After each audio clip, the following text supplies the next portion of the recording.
Radio Devgiri प्रस्तुत doctor Sunil Vibhute लिखित अजब शास्त्रज्ञांच्या गजब कहाण्या।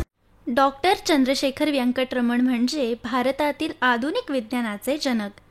त्यांच्या रमन इफेक्ट या संशोधनाला सन 1930 मध्ये नोबेल पारितोषिकही मिळाले। चंद्रशेखर व्यंकटरमण यांना एक आगळावेगळा छंद होता। अनेक वेगवेगळे खडे, हिरे, पाचू गोळा करायचा त्यांचा हा छंद। चला तर ऐकूया त्यांच्या परदेश दौऱ्यातील हा आगळावेगळा एक किस्सा। तर झालं काय, एकदा परदेश दौरा करत असताना व्याख्यान झाल्यानंतर त्यांनी ठरवले की आपण मार्केटमध्ये जाऊन आपल्या कुटुंबियांसाठी वेगवेगळ्या वस्तू खरेदी करायच्या। आणि हे ठरवून ते मार्केटमध्ये निघाले। ते मार्केटमध्ये गेले, त्यांनी वेगवेगळ्या मौल्यवान वस्तू खरेदीही केल्या।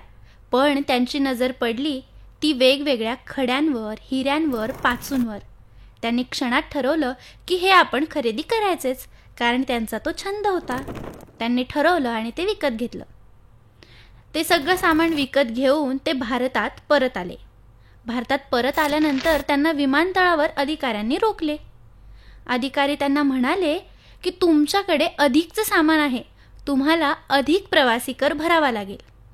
पण अधिक प्रवासी कर भरण्यासाठी त्यांच्याकडे रक्कम नव्हती, कारण वेगवेगळ्या देशातील दौरा, मौल्यवान खडे खरेदी केले होते आणि कुटुंबियांसाठी घेतलेल्या वस्तू, त्यामुळे त्यांच्याकडचे सगळे पैसे संपले होते।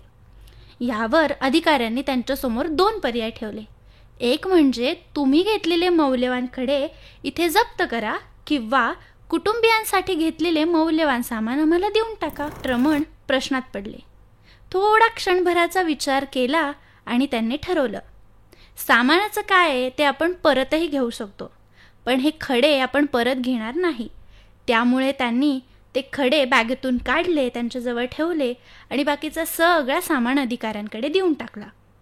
ते खडे घेऊन ते परत घरी निघाले। आता आपल्याला वाटेल की रमण रिकाम्या हाती आले, पण तसं झालं नाही, तर ते संशोधनात मग्न होते। अशा या ध्येयवेड्या संशोधनामुळेच रमण यांना अनेक आंतरराष्ट्रीय, राष्ट्रीय पुरस्कारामुळे सन्मानित करण्यात आले आणि त्यांच्या नावावर अनेक पुरस्कार देखील आहेत।